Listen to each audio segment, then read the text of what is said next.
తెలంగాణ అవతరణ దినోత్సవం సందర్భంగా హన్మకొండలోని తెలంగాణ అమరవీరుల స్తూపం వద్ద ఉమ్మడి వరంగల్ జిల్లాలోని ఉన్నతాధికారులు, ప్రజాప్రతినిధులు, రాజకీయ నాయకులు తెలంగాణ అమరవీరులకు ఘనంగా నివాళులర్పించారు.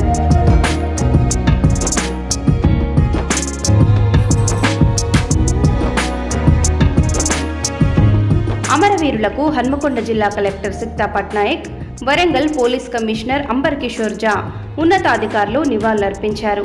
వరంగల్ పశ్చిమ ఎమ్మెల్యే నాయిని రాజేందర్ రెడ్డితో పాటు పలువురు అమరవీరులకు నివాళులర్పించారు.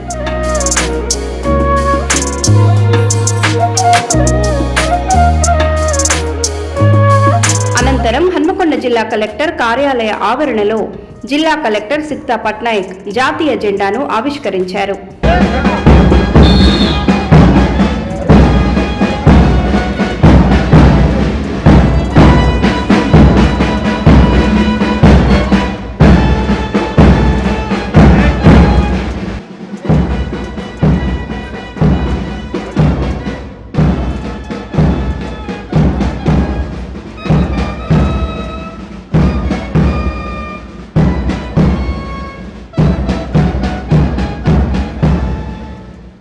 పోలీసులచే కలెక్టర్ గౌరవ వందనం స్వీకరించారు.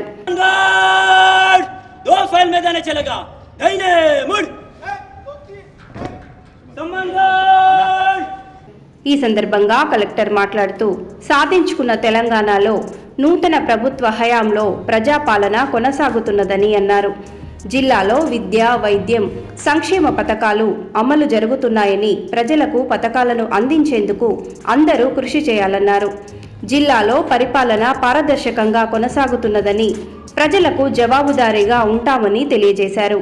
నూతనంగా ఏర్పాటు అయిన ప్రభుత్వం పరిపాలన అందించుటకు ప్రజాపాలన చేపట్టిందన్నారు. ఈ కార్యక్రమంలో వరంగల్ పశ్చిమ MLA Naini Rajender Reddy, greater Warangal mayor Gundu Sudharani, Warangal police commissioner Ambar Kishore Jha, జిల్లా ఉన్నతాధికారులు, ప్రజాప్రతినిధులు, పుర ప్రముఖులు, ఉద్యోగులు పాల్గొన్నారు. స్వరాష్ట్ర సాధన పోరాటంలో అసువులు బాసిన అమరవీరులందరికీ ఘనంగా నివాళులు అర్పిస్తున్నాను. ఎందరెందరో అమరవీరుల త్యాగాల పునాదుల మీద ఏర్పడిన తెలంగాణ రాష్ట్రం ఈరోజు అన్ని రంగాలలో దశ దిశల వెలుగులు విరజిమ్ముతుంది. దేశంలో అందరి దృష్టి ఆకర్షిస్తోందని చెప్పుకునేందుకు గర్వపడుతున్నాను. ఈ సందర్భంగా అమరుల కుటుంబాలకు, ఉద్యమకారులకు, స్వరాష్ట్ర సాధన పోరాటంలో పాల్పంచుకున్న చిన్న పెద్ద అందరికీ పేరు పేరున ప్రణామాలు. తెలంగాణలో ఇప్పుడు ప్రజాపాలన కొనసాగుతుంది. డిసెంబర్లో అధికారం చేపట్టిన ప్రభుత్వం ప్రజల ఆశలు, ఆకాంక్షలకి పెద్దపీట వేసింది. తెలంగాణ ప్రజలు కోరుకుంటున్న ఆశలు సీసలైన మార్పులకు శ్రీకారం చుట్టింది. అటు పరిపాలన పారదర్శకతతో పాటు ప్రజలకు జవాబుదారీగా ఉండే ప్రజాస్వామిక వాతావరణాన్ని నెలకొల్పింది. ముఖ్యమంత్రిగా శ్రీ రేవంత్ రెడ్డి గారు డిసెంబర్ 7వ తేదీన అధికార పగులు చేపట్టిన నాటి నుంచి తెలంగాణలో అసలైన స్వేచ్ఛ, స్వతంత్ర వాతావరణం వెలిసింది. ప్రజలు పోరాడి సాధించుకున్న తెలంగాణ స్వరాష్ట్రంలో ప్రజాస్వామిక శకం ఆరంభం అయింది.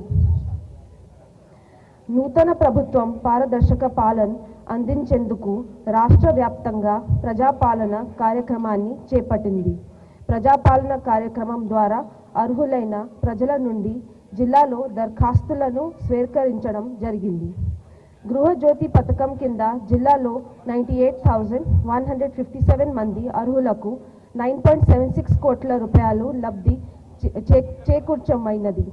ప్రజలకు మెరుగైన వైద్యాన్ని అందించే దిశగా రూపకల్పన చేసిన రాజీవ్ ఆరోగ్యశ్రీ పథకం ద్వారా అర్హులైన వారందరికీ 10 లక్షల రూపాయలు ఆర్థిక సహాయం ప్రభుత్వం అందిస్తుంది.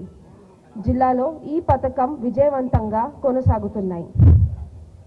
గ్రామ స్థాయి నుండి దేశ అభివృద్ధి సాధించేందుకు మూలమైన విద్యకు అధిక ప్రాధాన్యత ఇస్తూ అమ్మ ఆదర్శ పాఠశాల కమిటీల ద్వారా ప్రభుత్వ పాఠశాలలను యుద్ధ ప్రతిపాదికన అభివృద్ధి చేయడం జరుగుతున్నది.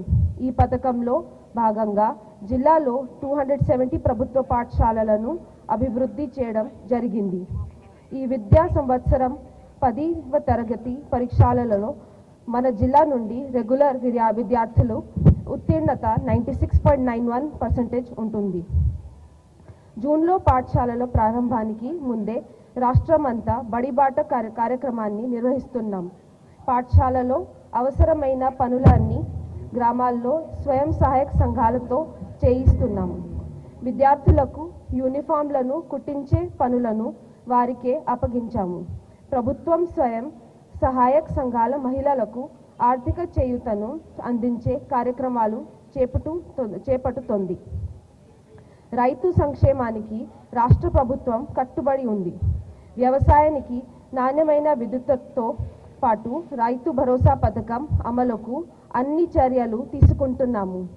రైతు భరోసా ద్వారా ఏకర్కు 5,000 రూపాయలు చొప్పున పంట పెట్టుబడిగా ఈ యాసంగిలో ఇప్పటి వరకు 1,45,000 మెంబర్స్ రైతులకి 1,32,77,000 రూపాయలు పంట పెట్టుబడిన అందించడం జరిగింది. పౌర సరఫరాల శాఖ ద్వారా యాసంగి సీజన్కు సంబంధించి 161 కొనుగోలు కేంద్రాల ద్వారా 81,379 మెట్రిక్ టన్నులు ధాన్యాన్ని 18,799 మంది రైతుల నుండి కొనుగోలు చేయడం జరిగింది. ఇందుకు గాను 175.66 కోట్ల రూపాయలను రైతుల ఖాతాలో జమ చేయడం జరిగింది. మహాలక్ష్మి పథకం ప్రారంభించినప్పటి నుండి ఇప్పటి వరకు 1,96,32,000 మెంబర్స్ మహిళలకు జీరో టికెట్ ద్వారా ఉచితంగా ఆర్టీసీ బస్సులో ప్రయాణించారు.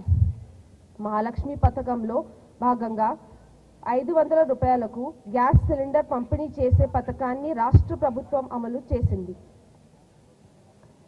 వంటింటి మహిళలపై పడే ఆర్థిక భారాన్ని తగ్గించింది. ఈ పథకం ద్వారా ఇప్పటి వరకు 96,000 కుటుంబాలు లబ్ధి పొందాయి. దాదాపు 226 lakhs సబ్సిడీ భారాన్ని ప్రభుత్వం భరించింది.